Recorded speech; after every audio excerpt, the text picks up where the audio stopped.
Terus, nah ini nyawa teorinya. Ini agak pelan-pelan ini. Kalau ke susu-susu kamu kelewatan. Inilah nanti economic growth, pertumbuhan ekonomi dari seorang Adam Smith.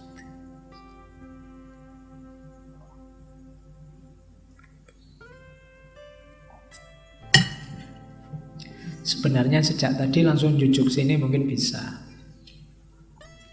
Cuma nanti kopimu belum habis, ngajinya sudah habis. Ya. Jadi yang pertama memang awalnya adalah division of labor. Yang paling awal pembagian kerja itu. Dasarnya itu.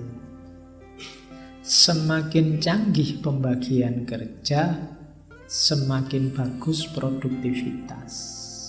Berarti apa? Semakin ahli para pekerja, semakin skillnya bagus, semakin produktif.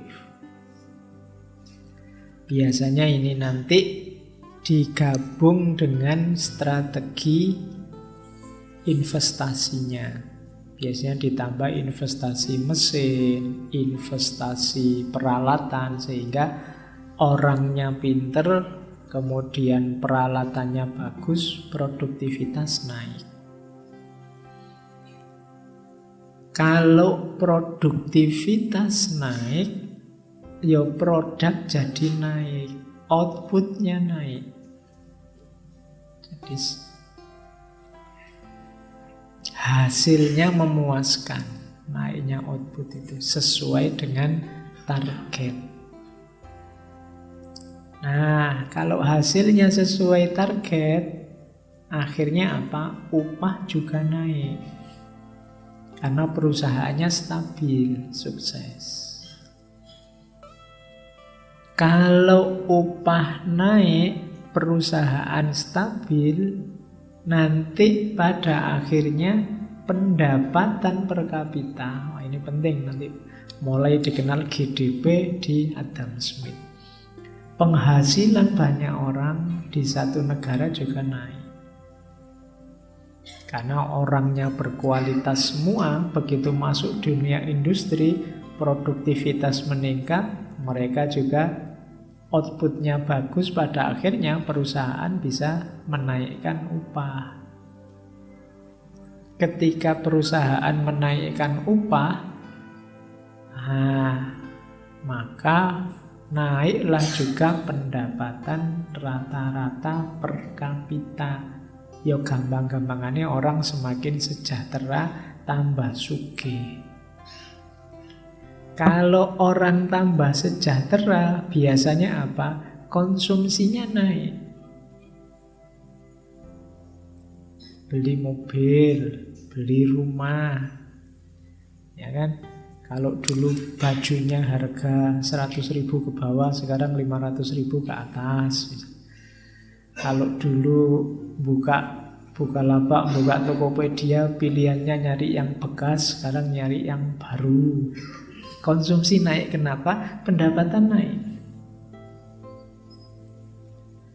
Ya kayak sekarang kamu zaman mahasiswa kan, kalau lagi belanja online kan mesti ring harga antara 0 sampai 200.000 sak kuat-kuate misalnya, kan gitu. Tapi begitu pendapatanmu naik kan kamu bisa sampai sekian juta bisa.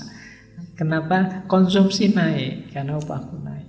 Kalau konsumsi naik itu kan pendapatan per kapita naik, konsumsi naik, itu isyarat apa? Negara semakin sejahtera. Ya kayak sekarang ya, sekarang itu menurut saya ya lumayan sejahtera. Nyari rumah yang tidak ada TV sekarang susah. Setiap rumah pasti ada TV. Motor, setiap rumah pasti punya kendaraan, paling tidak motor. Itu kan berarti meningkat. Kalau dulu sak kampung TV-nya siji. Zaman saya kecil ya TV-nya satu. Nanti kalau pengen nonton TV, nunggu tetangganya, ditunggu depan rumah, baru tetangganya nyetel TV, kita ikut bareng-bareng nimbrung di situ. Kalau tetangganya lagi ndak mood, dimatiin. Jadi dulu kan begitu, karena TV-nya siji tok. Kita pengen nonton sepak bola, dia nyetel sinetron, nyetel berita kalau zaman itu. Nah, karena apa? Adanya cuma satu. Sekarang setiap orang bisa punya TV. Bahkan tidak hanya sekarang setiap orang bisa punya TV, sekarang setiap orang sudah bosen punya TV. TV itu sekarang jarang diputar lagi kan, paling kamu lebih banyak HP-nan, WA-nan. Zamannya sudah berubah. Di situ kelihatan ada meningkatnya kekayaan bangsa kita semakin sejahtera. Berarti apa? Kalau kekayaan meningkat, kesejahteraan meningkat, akumulasi modal juga meningkat sebenarnya. Loh, ketika akumulasi modal meningkat, itu nanti ada efeknya ke keahlian. Muter lagi. Pembagian kerja, spesialisasi juga semakin berkualitas. Orang tambah pinter, tambah ahli, tambah ahli. Kenapa sekarang ada modalnya? Ketika orang tambah ahli, ya produktivitas semakin meningkat. Terus muter begitu. Jadi grafiknya harusnya semakin sejahtera, semakin sejahtera, semakin sejahtera. Jadi inilah siklus kapitalisme versi Adam Smith. Disinilah negara tumbuh menjadi semakin berkembang, semakin maju dengan parameter ekonomi. Meskipun nanti selanjutnya dikritik oleh Karl Marx, tapi Karl Marx kan sudah kita bahas dulu.